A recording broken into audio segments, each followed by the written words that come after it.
ਜੈ ਸ਼੍ਰੀ ਕ੍ਰਿਸ਼ਨਾ। ਰਾਧੇ ਰਾਧੇ। ਅੱਜ ਮੈਂ ਤੁਹਾਨੂੰ ਕੱਤਕ ਮਹਾਤਮ ਦਾ 5ਵਾਂ ਅਧਿਆਇ ਸੁਣਾਉਣ ਲੱਗਾ ਹਾਂ। ਦੱਤਾਤਰੇయ ਜੀ ਬੋਲੇ, ਹੇ ਰਾਜਨ, ਮਾਘ ਮਹੀਨੇ ਵਿੱਚ ਇਸ਼ਨਾਨ ਨਾਲ ਉਤਪੰਨ ਇੱਕ ਹੈਰਾਨੀ ਪੂਰਵਕ ਪ੍ਰਭਾਵ ਸੁਣੋ। ਭਿੱਗੂ ਵੰਸ਼ ਵਿੱਚ ਉਤਪੰਨ ਰਿਸ਼ਿਕਾ ਨਾਂ ਦੀ ਇੱਕ ਕਲਿਆਣੀ ਬ੍ਰਾਹਮਣੀ ਸੀ।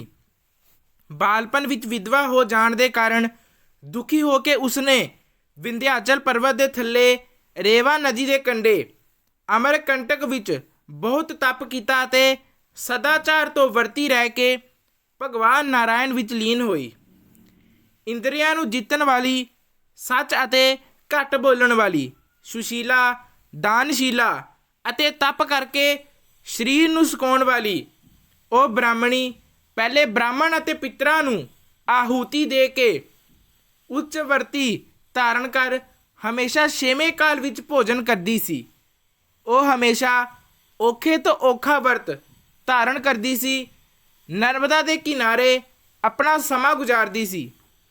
ਇਸ ਤਰ੍ਹਾਂ ਬਲਕਲ ਧਾਰਨ ਕਰ ਸੰਤੋਖ ਪੂਰਵਕ ਉਸਨੇ ਰੇਵਾ ਅਤੇ ਕਪਿਲ ਨਦੀਆਂ ਦੇ ਸੰਗਮ ਵਿੱਚ 60 ਸਾਲ ਤੱਕ ਮਾਘ ਮਹੀਨੇ ਵਿੱਚ ਇਸ਼ਨਾਨ ਕੀਤਾ ਅਤੇ ਉਸੇ ਤੀਰਥ ਵਿੱਚ ਉਹ ਮੌਤ ਨੂੰ ਪ੍ਰਾਪਤ ਹੋ ਗਈ।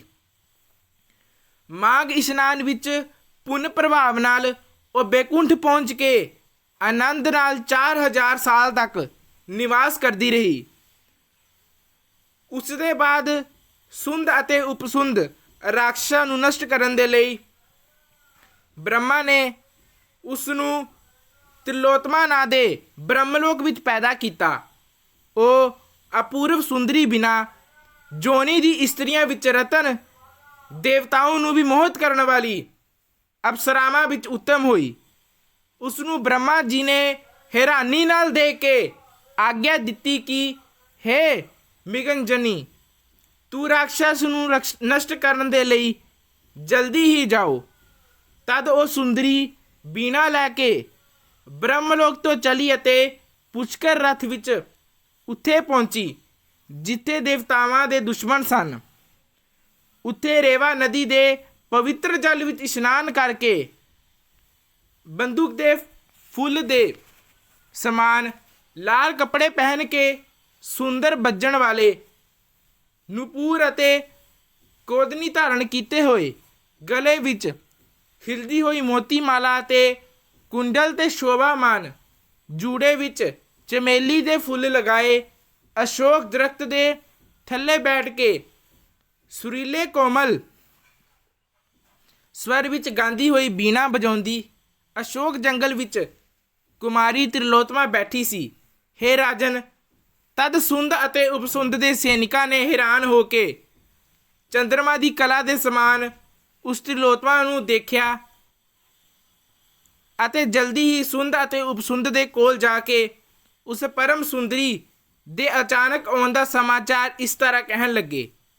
ਹੇ ਪ੍ਰਭੂ, ਪਤਾ ਨਹੀਂ ਇਹ ਦੇਵੀ ਹੈ ਜਾਂ ਦਾਨਵੀ, ਜਕਸ਼ਨੀ ਹੈ ਜਾਂ ਇਸਤਰੀ ਰਤਨ। ਤੁਸੀਂ ਦੋਵੇਂ ਉਸ ਉਬਲਾ ਰਤਨ ਭੂਤ ਦਾ ਉਪਭੋਗ ਕਰਨ ਯੋਗ ਹੋ। ਉਹ ਥੋੜੀ ਹੀ ਦੂਰੀ ਉੱਤੇ ਅਸ਼ੋਕ ਜੰਗਲ ਵਿੱਚ ਬੈਠੀ ਹੋਈ ਕਾਮਦੇਵ ਨੂੰ ਵੀ ਮੋਹਿਤ ਕਰਨ ਵਾਲੀ ਹੈ।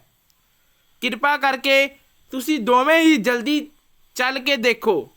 ਸੈਨਾਪਤੀਆਂ ਦੇ ਵਚਨਾਂ ਨੂੰ ਸੁਣ ਕੇ ਦੋਵੇਂ ਸੁੰਦ ਉਪਸੁੰਦ ਸ਼ਰਾਬ ਅਤੇ ਹਜ਼ਾਰਾਂ ਸ਼੍ਰੇਸ਼ਟ ਇਸਤਰੀਆਂ ਨੂੰ ਤਿਆਗ ਕੇ ਉਸ ਜਲਾਸਜ ਤੋਂ ਨਿਕਲ ਕੇ 100 ਮਨੁੱਖਾਂ ਤੋਂ ਚੁੱਕਣ ਵਾਲੀ ਕਾਲ ਡੰਡ ਦੇ ਸਮਾਨ ਗਦਾਵਾਂ ਨੂੰ ਲੈ ਕੇ ਜਲਦੀ ਹੀ ਉੱਥੇ ਪਹੁੰਚੇ ਜਿੱਥੇ ਉਹਨਾਂ ਰਾਖਸ਼ਾਂ ਦੀ ਕਾਮ ਅਗਨੀ ਭੜਕਾਉਣ ਦੇ ਲਈ ਉਹ ਬੈਠੀ ਸੀ। ਹੇ ਰਾਜਨ, ਉਹ ਦੋਵੇਂ ਉਸਦੇ ਸਾਹਮਣੇ ਜਾ ਕੇ ਵਿਸ਼ੇਸ਼ ਰੂਪ ਨਾਲ ਮਸਤ ਹੋ ਕੇ ਆਪਸ ਵਿੱਚ ਝਗੜਦੇ ਹੋਏ ਕਹਿਣ ਲੱਗੇ, ਹੇ ਭਰਾ, ਤੁਸੀਂ ਇਸਦੇ ਕੋਲੋਂ ਪਰੇ ਹੋ ਜਾਓ। ਸ਼ਰਾਬ ਦੇ ਸਮਾਨ ਅੱਖਾਂ ਵਾਲੀ ਇਹ ਇਸਤਰੀ ਮੇਰੀ ਪਤਨੀ ਹੋਵੇਗੀ। ਇਸ ਤਰ੍ਹਾਂ ਮਸਤ ਹਾਥੀ ਦੇ ਸਮਾਨ ਕਾਲ ਦੇ ਬਸ਼ੀਭੂਤ ਹੋ ਕੇ ਉਹ ਦੋਵੇਂ ਉਸ ਨੂੰ ਪ੍ਰਾਪਤ ਕਰਨ ਦੇ ਲਈ ਆਪਸ ਵਿੱਚ ਲੜ ਕੇ ਮਰ ਗਏ। ਉਹਨਾਂ ਦੋਵਾਂ ਨੂੰ ਮਰਿਆ ਹੋਇਆ ਦੇਖ ਕੇ ਸੈਨਿਕਾਂ ਨੇ ਬਹੁਤ ਰੌਲਾ ਪਾਇਆ। ਕਾਲ ਰਾਤ ਦੇ ਸਮਾਨ ਇਹ ਕਿਹੜਾ ਹੈ? ਹਾਂ, ਇਹ ਕੀ ਹੋ ਗਿਆ? ਇਸ ਤਰ੍ਹਾਂ ਰਾਖਸ਼ਾਂ ਦੇ ਕਥਨ ਨੂੰ ਸੁਣ ਕੇ ਉਹ ਤਿਲੋਤਮਾ ਇਹਨਾਂ ਨੂੰ ਪਰਬਤ ਤੋਂ ਡੇਗਦੇ ਹੋਈ ਦਸਾਂ ਦਿਸ਼ਾਵਾਂ ਨੂੰ ਪ੍ਰਕਾਸ਼ਮਾਨ ਕਰਕੇ ਬ੍ਰਹਮਾ ਜੀ ਦੇ ਸਾਹਮਣੇ ਪ੍ਰਗਟ ਹੋਈ। ਤਦ ਸੰਤੁਸ਼ਟ ਹੋ ਕੇ ਬ੍ਰਹਮਾ ਜੀ ਨੇ ਕਿਹਾ, ਹੇ ਚੰਦਰਬੰਦਨੀ, ਮੈਂ ਤੈਨੂੰ ਸੂਰਜ ਦੇ ਰਥ ਉੱਤੇ ਸਥਾਨ ਦਿੱਤਾ। ਜਦ ਤੱਕ ਆਕਾਸ਼ ਵਿੱਚ ਸੂਰਜ ਸਥਿਤ ਹੈ ਤਦ ਤੱਕ ਤੁਸੀਂ ਅਨੇਕ ਤਰ੍ਹਾਂ ਦੇ ਭੋਗਾਂ ਨੂੰ ਭੋਗੋ। ਹੇ ਰਾਜਨ, ਉਹ ਬ੍ਰਾਹਮਣੀ ਉੱਤਮ ਅਪਸਰਾ ਹੋ ਕੇ ਹੁਣ ਵੀ ਸੂਰਜ ਲੋਕ ਵਿੱਚ ਮਾਘ ਇਸ਼ਨਾਨ ਦਾ ਫਲ ਭੋਗ ਰਹੀ ਹੈ। ਇਸ ਲਈ ਹੇ ਰਾਜਨ, ਸ਼ਰਧਾਵਾਨ ਮਨੁੱਖਾਂ ਨੂੰ ਉੱਤਮ ਗਤੀ ਪਾਉਣ ਦੇ ਲਈ ਮਾਘ ਦੇ ਸੂਰਜ ਵਿੱਚ ਇਸ਼ਨਾਨ ਕਰਨਾ ਚਾਹੀਦਾ ਹੈ, ਜਿਸ ਨਾਲ ਸਾਰੇ ਪੁਰਸ਼ਾਰਥਾਂ ਦੀ ਪ੍ਰਾਪਤੀ ਅਤੇ ਪਾਪਾਂ ਦਾ ਵਿਨਾਸ਼ ਹੁੰਦਾ ਹੈ।